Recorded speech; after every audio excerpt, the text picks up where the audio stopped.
nella ciencia.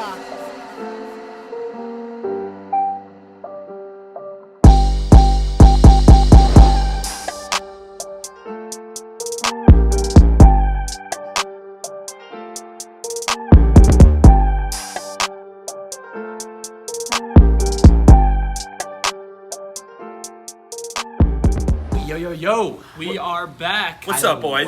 We've just been pretty busy. I mean, with school and other things going on. Thankfully, we have officially hired our first employee from Next Gen Poker. Our boy City. Siddharthan. Hey, what up?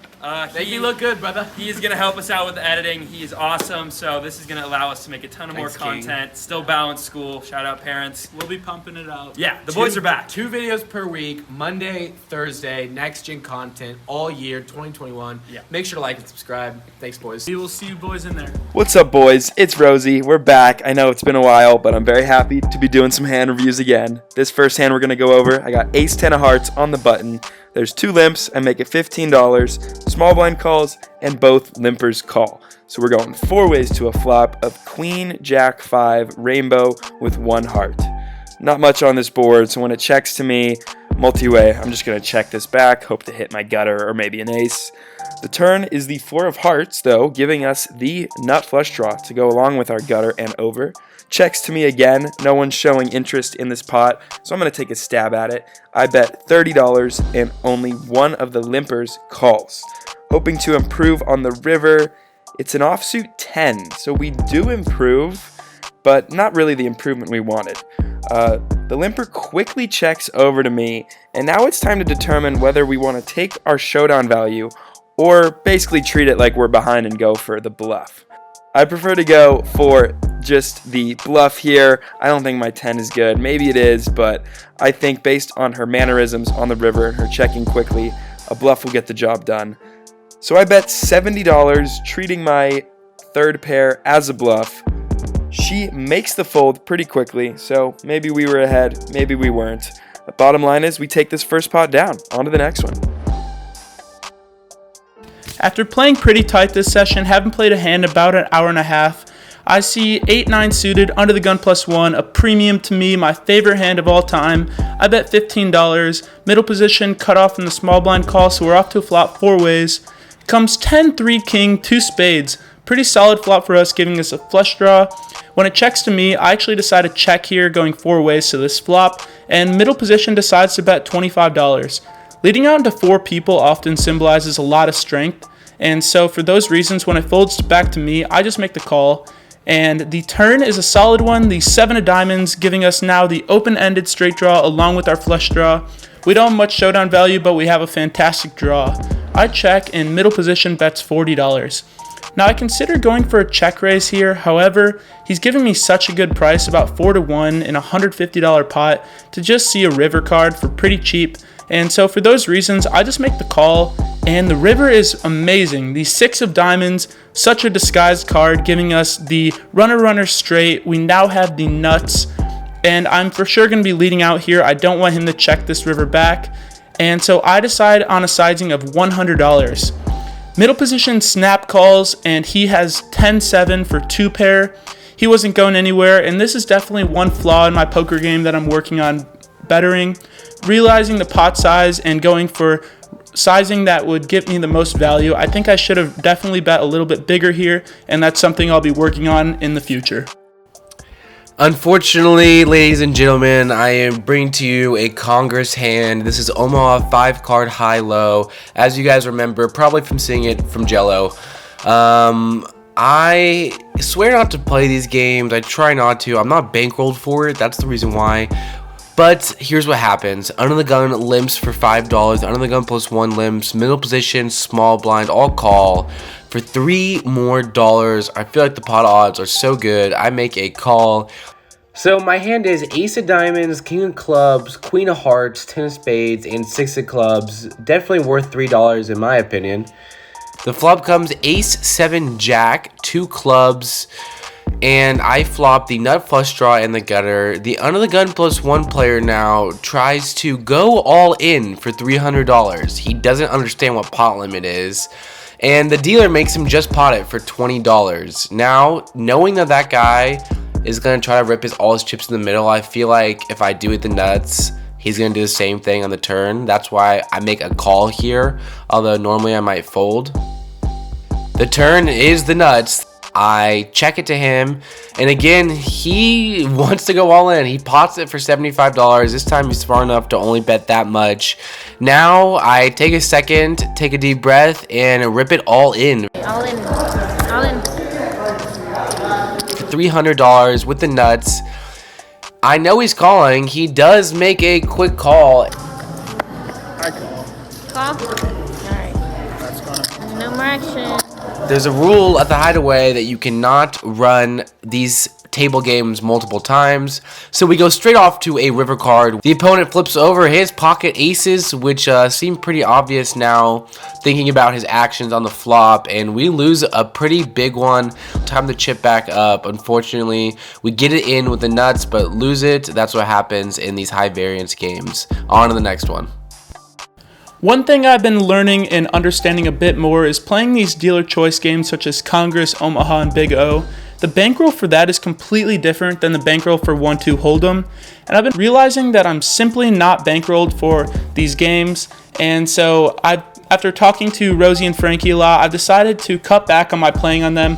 Unfortunately, I know some of you guys like seeing those, and here's a video of me folding my very first Big O hand without even looking at the cards. It pained me to do it, but you gotta do it sometimes when you're simply not bankrolled. Hopefully, after more studying and making a bit more money working, I can up my bankroll and continue playing these games in the future for y'all. Next hand for me, we look down at pocket jiggities, 2 blackjacks on the button. We see an under the gun limp. Under the gun +1 raises to 22. I make the call. Under the gun calls. We're going 3 ways to a flop, which comes 10, 6, 5 rainbow. Under the gun checks, and the under the gun +1 guy bets $45. He is singing to himself. He's got big headphones on, guys, and he's singing to himself as he makes the call. It seems like he's trying to come across as comfortable, so maybe this is reading too deep into this tell here. Maybe this doesn't mean anything. We'll see if it comes into play later. Bottom line, we have an overpair. We're going to make the call. And under the gun folds. The turn is the 8. It is the second heart. It brings on a flush draw. And he just goes all in for $300-ish. Close to double the size of the pot here. The 2x pot jam. What is going on here, guys? Before I can even try to analyze this from just a raw cards on the table standpoint, I look at him staring dead into my soul. Just staring at me. Will not break eye contact. A little bit awkward, to be quite honest. But as we know, maybe now we can start to piece together some tells here. The staring is another way that people try to come across as strong, which means that they're really weak. That paired with him singing to himself, like easily noticeable on the flop, things are not adding up. We do have an overpair, and this is just such a big bet. Would he be doing this with a set, with a 2-pair, like to try to get value? I feel like it's just gonna scare me off. Is he trying to deny equity from the backdoor hearts draw? That doesn't really make sense either. He could just have queens, kings, or aces and hope that I have jacks, and I'm just gonna have to call it off. I don't know. As I'm debating and leaning towards a call here, he does something else that's really weird. He strikes up a conversation with this guy next to him, just like randomly, like after I'm in the tank. He just starts talking to this guy, like makes a random awkward conversation happen. Again, I think just trying to come across as comfortable in a situation where he's not. Obviously in the back of my head, I'm thinking of the folds I've made in the past. You guys in the comment section have been so kind to me about those folds, but this is an independent event. We're going to make an independent decision. And I make the call here, guys. We're off to a river. The river is the 6 of clubs. It pairs the board. He says 2-pair. A lot of 2-pairs that we still lose to, guy. But he shows the 5. We flip over the jacks, and we are good. We scoop a massive pot, one of the biggest of my life. What an awesome call to make there, facing a huge bet with just those jiggities. They always torture me, but we take this one down. For the next hand for me, we look down at King 10 of clubs, under the gun, bet $10, and we see a call from the cutoff and the big blind. These were two of our buddies from New York who were fans, who actually came down to Dallas to visit some family and got to play a session with us. It was great to meet them and great playing with them. The flop comes Queen, Queen, 7, 2 clubs, giving us a flush draw as well as 1 over. I think this is a great board to continue c-betting on. However, no need to go too big. So when it checks to me, I bet $12, hoping to see 2 folds. However, I see 2 calls. So we're off to a turn 3 ways, and the turn is the King of Spades. Gives us top pair along with our flush draw. However, I'm definitely going to be treading a little bit more carefully. So when it checks to me, I decide to just check, and the cutoff decides to bet $20 here. The small blind makes a call, and I think for this price, I'm for sure going to be making this call. So I call as well, and we're off to a river. It's pretty much a dud card, unless someone has ace-jack by chance or something along those lines. And when the small blind checks, I decide to check as well, hoping to get the showdown. However, that's not the case. The cutoff bets $60. The small blind snap folds, and it's on to me. And this is where I pick up a live tell that actually helps me along in the hand. The cutoff is staring very intently at the board. He doesn't make any sort of chatter, and he doesn't move. He stays frozen. I think this often symbolizes weakness, and for those reasons, although it's kind of a tough call and there's not a lot of hands he could be bluffing with here, I just had to make the call. I make the call for $60, and he mucks, telling me good call. I flip over King 10, and we are good, and we take in a nice pot our way. Last hand for me, we look down at pocket 10s. We make it 15. We get called by middle position, which is my buddy Vinny. Vinny and Bobby came out to see us from Long Island, playing at the Hideaway. Good to meet you, boys. Let's get into it. The button calls as well. We are heading 3 ways to a flop, which comes 9, 7, deuce, 2 hearts, 1 diamond. We have a pair that's higher than any pair on the board. That is good enough for me. I c-bet for $30, and only Vinny calls. We are heads up, heading to the turn, which is the 4 of diamonds, brings in the backdoor draw. We still have a pair that's higher than all the numbers on the board. That seems chill to me. I make it $60 now. Vinny thinks about it and rips it in on my face, on my head for $104.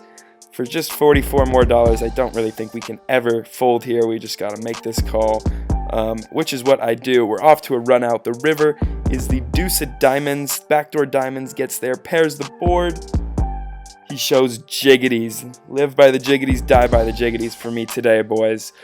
Don't really know if I could have done anything different there. Maybe there's a way to lose less, but it's really tough when we both have an overpair there.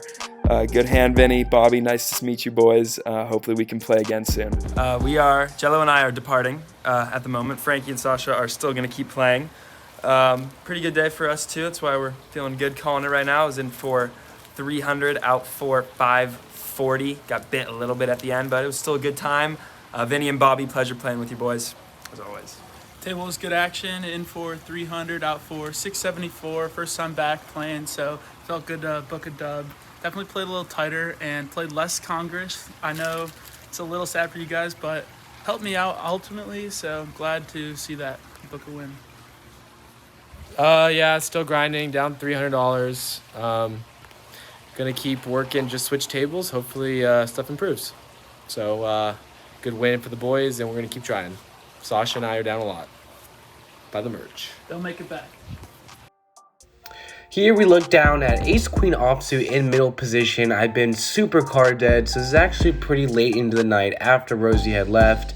Under the gun limps it up. I raised to $12 at an action table. And the big blind, who is a friend of ours, his name is Jack from New York, he makes a call. And the under the gun player calls as well for $12. Going off to a flop, which comes 8, queen, 3, 2 clubs. Pretty good flop for our hand. I bet $20. And just Jack makes the call here in the big blind. He's going to have a pretty wide range. I'm knowing that. We go off to a turn card, which is the 9 of diamonds. Now there are 2 diamonds and 2 clubs. I think there's plenty of hands I can get value from if he is drawing. Or maybe he has a worse queen than me. So either of those reasons are reasons to bet. I make it $40 and Jack calls again. Now the river is the 5 of diamonds. The backdoor flush gets there. And he checks. with $130 left, I asked him to see what he's got left. I think about jamming here for value, but I just can't see him calling off $130 with just a single pair. So for that reason, I just make a check, a conservative check, and Jack flips over 8-5 of hearts for the river 2 pair. Yeah, that's how my night was going. Totally how my night was going. In for 600, out for $240 tonight. Ran very cold. Didn't hate my play though. I actually think I played pretty well today, so gonna keep my head held high on this one.